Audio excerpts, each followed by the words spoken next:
భారీ వర్షాలకు తెలంగాణలో పంట నష్టం స్పష్టంగా కనిపిస్తోంది. ముఖ్యంగా చేతికొచ్చిన పత్తి వర్షం పాలైంది. దీంతో పంటను అమ్ముకోవడంతో తీవ్ర ఇబ్బందులు పడుతున్నారు రైతులు. ఆదిలాబాద్ జిల్లాలో పత్తి రైతులు ఆందోళన నిర్వహిస్తున్నారు.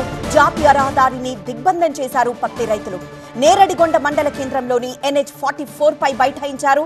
ప్రభుత్వం అవలంబిస్తోన్న రైతు వ్యతిరేక విధానాలకు నిరసనగా రాస్తారోకో నిర్వహిస్తున్నామంటున్నారు రైతులు. పత్తిలో తేమ శాతాన్ని 12% నుంచి 20%కి పెంచాలని, ఎకరానికి 12 క్వింటాళ్ల పత్తి, 10 క్వింటాళ్ల సోయాని కొనుగోలు చేయాలని డిమాండ్ చేస్తున్నారు. రహదారిపై ఇరువైపులా భారీగా వాహనాలు నిలిచిపోయాయి. నిర్మల్, ఆదిలాబాద్, మహారాష్ట్ర మధ్య రాకపోకలకు తీవ్ర అంతరాయం కలుగుతోంది.